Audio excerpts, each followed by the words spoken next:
അടുത്ത് ഞാൻ പഠിപ്പിക്കുമ്പോൾ പറയും, മമ്മി ചില വാക്കുകളൊന്നും എനിക്ക് കിട്ടണില്ലല്ലോ, ബാക്കി എല്ലാവരും പറയണ്ടല്ലോ. സ്പീച്ച് തെറാപ്പിക്കൊക്കെ കൂടെ കൊണ്ടുപോയി. ബോസ്കോ, ഞാൻ തൃശ്ശൂർ അതിരൂപതയിലെ മരത്താകര ഇടവകയിൽ നിന്ന് വരുന്നു. ജൂലൈ 11 2024 ഞാൻ ആദ്യമായി ഉടമ്പടി എടുത്തത്.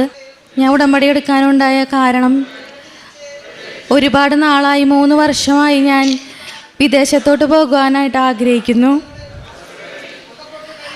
അപ്പോഴൊക്കെ പലവിധ കാരണങ്ങൾ കൊണ്ട് എനിക്ക് പോകാൻ പറ്റിയില്ല.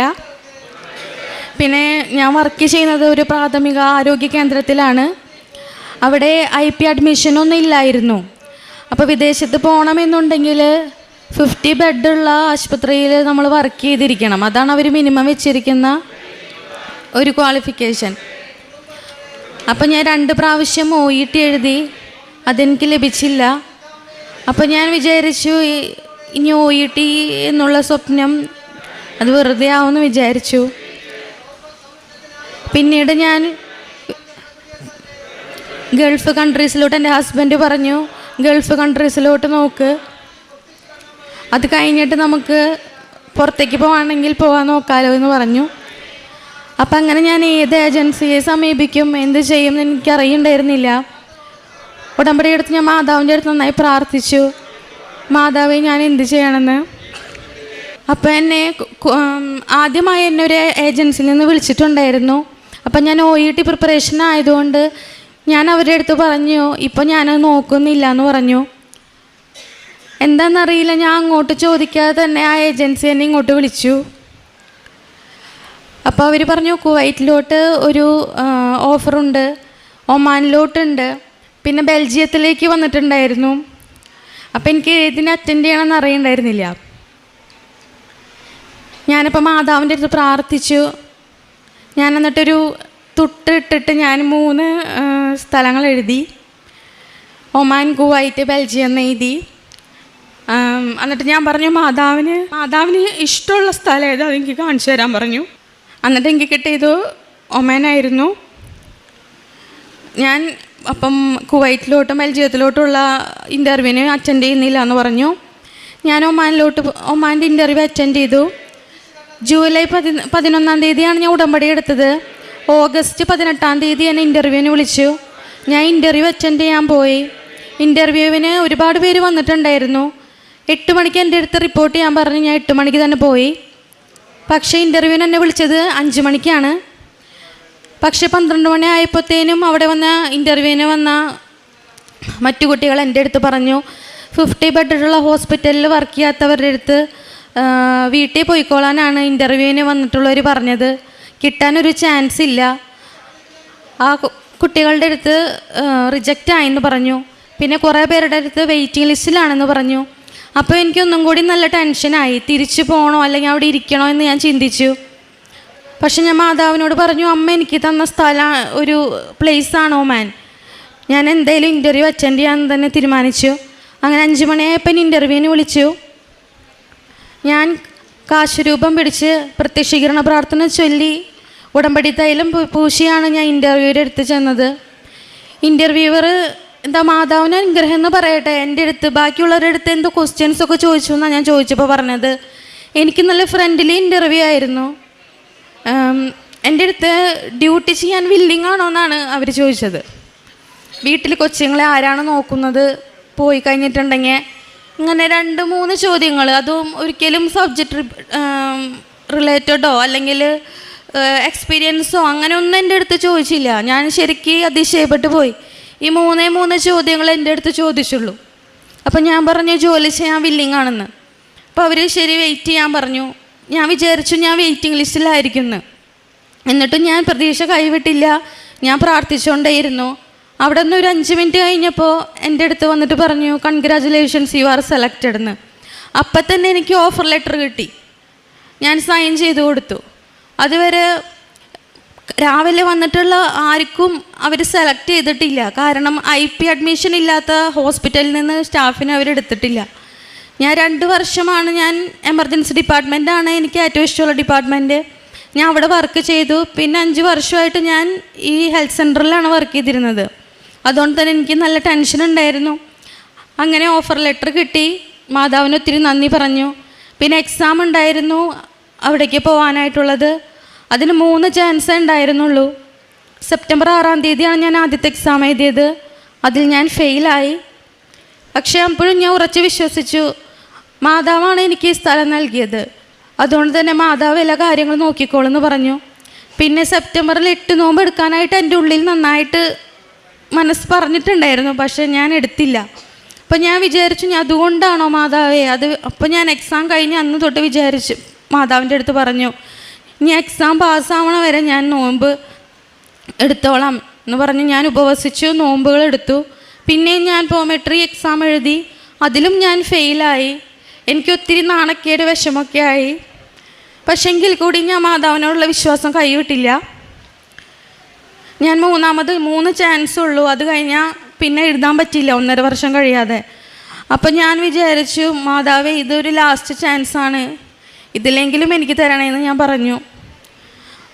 എന്നിട്ട് ഞാൻ വീണ്ടും എക്സാം എഴുതാൻ പോയി. എക്സാമിന് ക്ലാസ് അറ്റൻഡ് ചെയ്യാൻ പോയപ്പോൾ പെട്ടെന്ന് എനിക്ക് ഉറക്കം വന്നു ക്ലാസ്സിൻ്റെ സമയത്ത്. അപ്പോൾ എൻ്റെ കാതിൽ പറയാണ്, നീ ഉറങ്ങാണോ എന്നൊരു സ്ത്രീയുടെ വോയിസ്.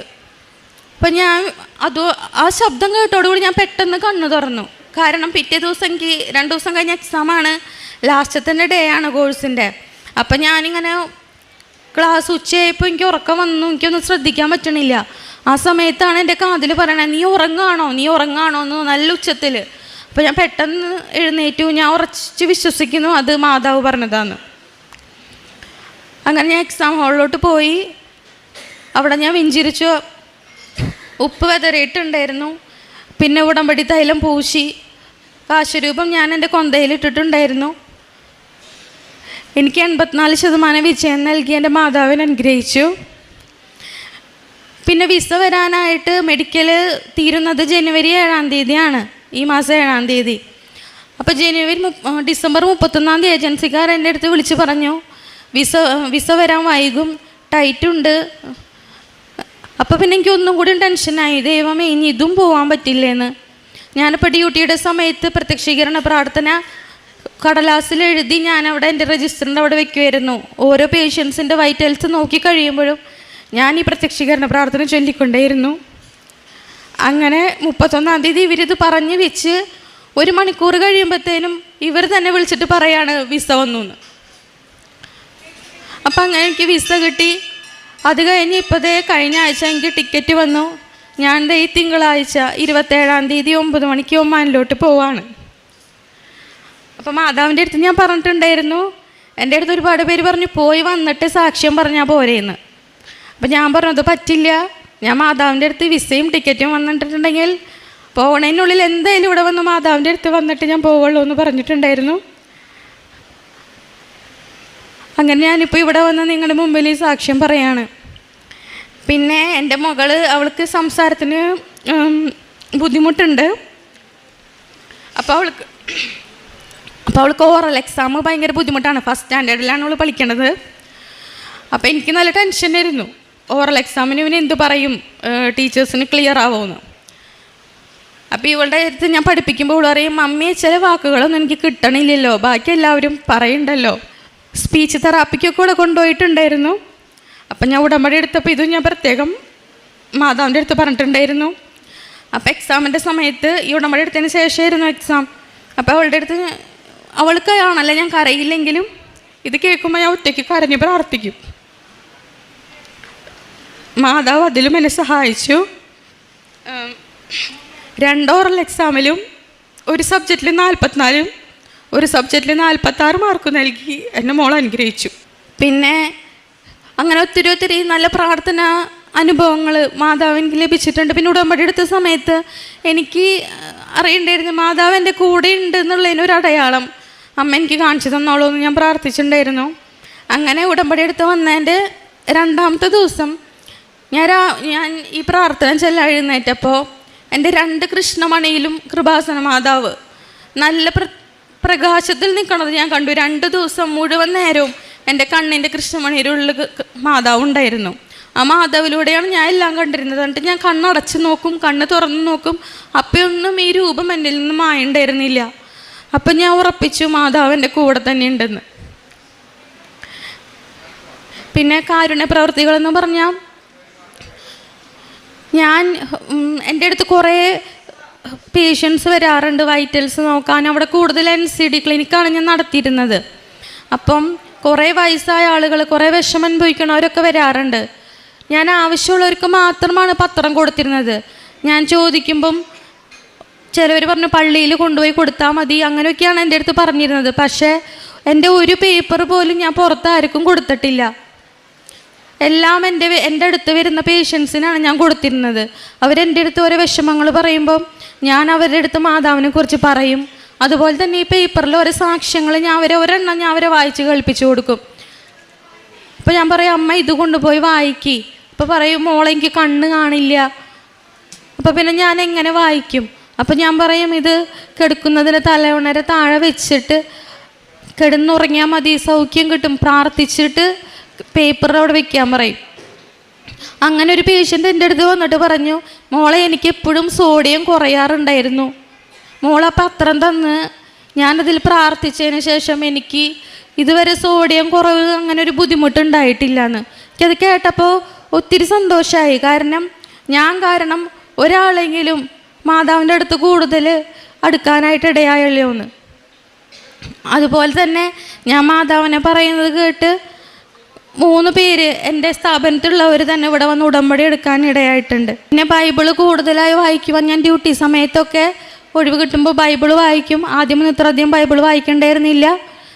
ഞാൻ നന്നായി ബൈബിള് വായിക്കുന്നുണ്ട് ഇപ്പോൾ.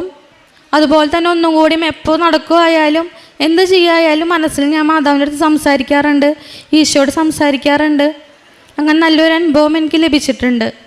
മാതാവും ദേവകുമാരനും നൽകിയ ഈ അനുഗ്രഹങ്ങൾക്ക് ഞാൻ നന്ദി പറയുന്നു. യൂതിത്തിൻ്റെ പുസ്തകം 9-ാം അധ്യായത്തിൽ 5-ാം തിരുവചനം അരുളി ചെയ്യുന്നു, അവിടുന്നാണ് ഇതും ഇതിനു മുൻപും പിൻപും സംഭവിച്ച കാര്യങ്ങളും ഇപ്പോഴുള്ളവയ്ക്കും വരാനിരിക്കുന്നവയ്ക്കും രൂപം നൽകിയത്. എന്തെന്നാൽ അവിടുത്തെ വഴികൾ മുൻകൂട്ടി ഒരുക്കിയവയും അവിടുത്തെ വിധികൾ മുന്നറിവോട് കൂടിയവയുമാണ്. നെൽസ ബോസ്കോ തനിക്ക് 3 വർഷത്തോളമായി താൻ ആഗ്രഹിക്കുന്നതാണ് വിദേശത്തേക്ക് പോകണമെന്ന്. എന്നാൽ തനിക്കുണ്ടായിരുന്ന തടസ്സങ്ങളൊക്കെ എന്ത്? OET 2 പ്രാവശ്യം എഴുതുന്നു, കിട്ടിയില്ല. പിന്നീട് തനിക്ക് എങ്ങനെയാണ് ഒമാനിലേക്ക് പോകുവാനായിട്ടുള്ള സാഹചര്യങ്ങളൊക്കെ തെളിയുന്നത്?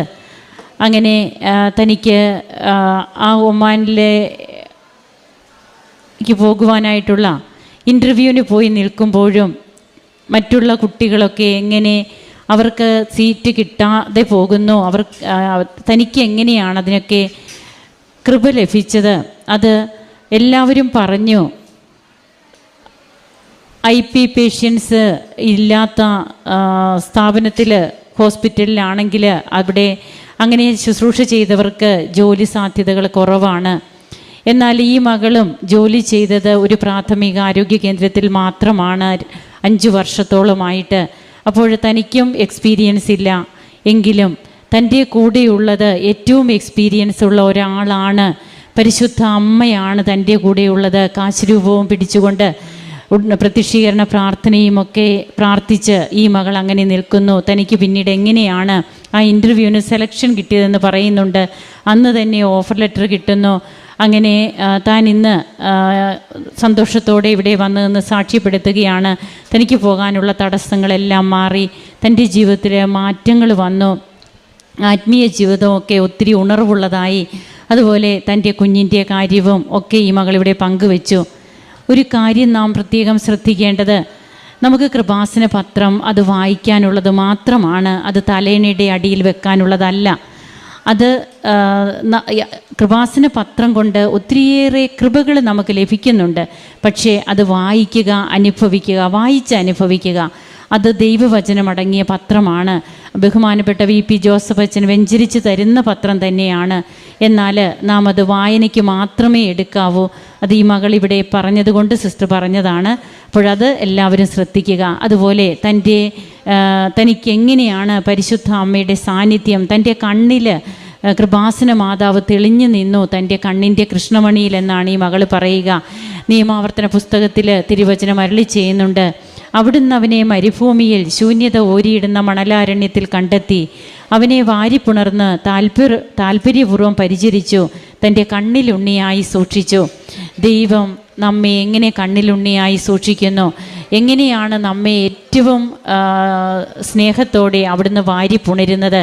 ജീവിതത്തിൻ്റെ പ്രതിസന്ധികൾ തനിക്ക് ഒത്തിരിയായിരുന്നു. എന്നാൽ നിന്നെ ഞാൻ എങ്ങനെ എൻ്റെ കണ്ണിൻ്റെ കൃഷ്ണമണി പോലെ കാത്തു സൂക്ഷിക്കുന്നു, അതാണ് ദൈവം ഈ മകളോടും അതുപോലെ ഉടമ്പടിയെടുത്ത ഓരോ മക്കളോടും തങ്ങളുടെ ജീവിത അനുഭവങ്ങളിലൂടെ അവർക്ക് പറഞ്ഞു കൊടുക്കുക.